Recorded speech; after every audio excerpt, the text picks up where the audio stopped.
Stepnick here at Wine and Jazz 101. We're actually going to actually talk about wine. This has been something that's been percolating in my spirit, my soul, this thing here. And this is a first take, and sometimes I like to just do one take, so we'll see if I don't flub it too bad. I like to ad lib and just kind of roll with the punches. So, we're going to talk about Burgundy.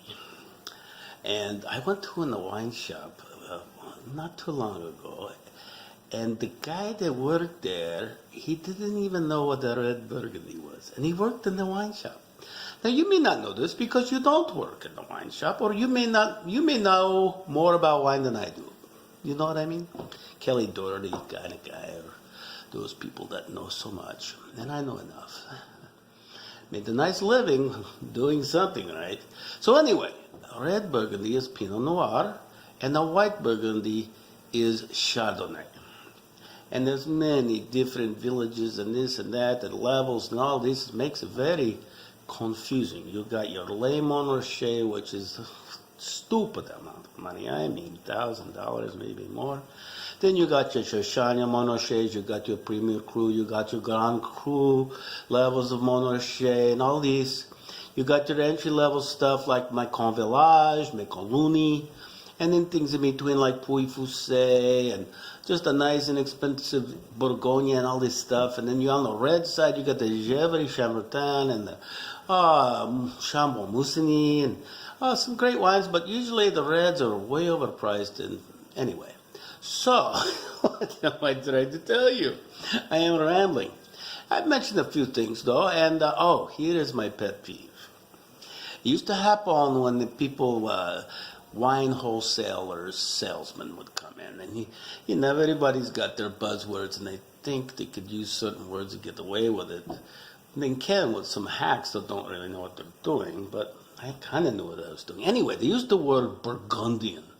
And I heard this guy say this, the winemaker from this one California winery, he trained and went to Burgundy. And now the wines here in California are Burgundian. Bullshitsky. To make Burgundian wine, it has to be in Burgundy because the soils, the terroir, that's the earth, the dirt.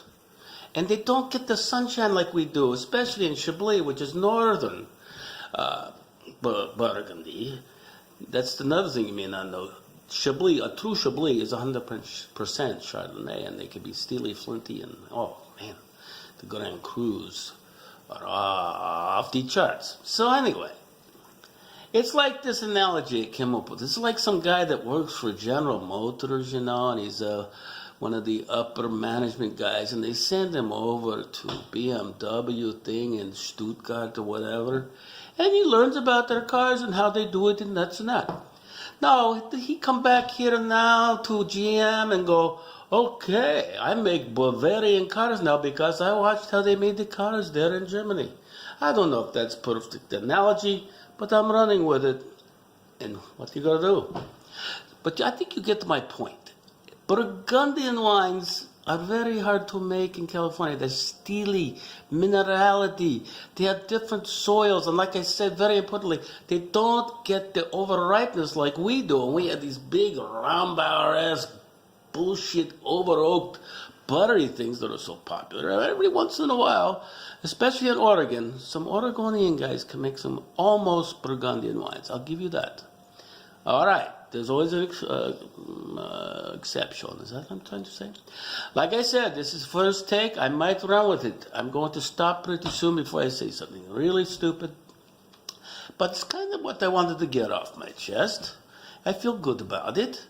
And I don't want to do it again. And we'll do something else. Hopefully it entertained you. Maybe learned a little bit about this and that. They're like... many petite Chablis, I don't know how many. There's 30 Premier Cru Chablis, and then the Grand Cru Chablis, they go 70, 80, like Clos and Grenouille and all these things. And believe it or not, back when I first got into it, when I used to go to High Times Cellars, the original one in Costa Mesa, the little one, I could get a Grand Cru Chablis for $15. This guy named Kelly turned me on to Chablis. I didn't know that from Shinola, if you know what I mean. Anyway, I'm rambling. Let's hit the Posky. And if you have any questions, I may not have answered. You want to BS with me, swap jokes, whatever, you can always, email sully62jazz@gmail.com. Okay? We can touch base. If you live around here, we can meet for a couple of beers or something. I love to tell jokes in bars. It's what I do. That's my hobby. So, sully62jazz@gmail. Have a groovy, stay bitchin' and all that as I hit the Posky.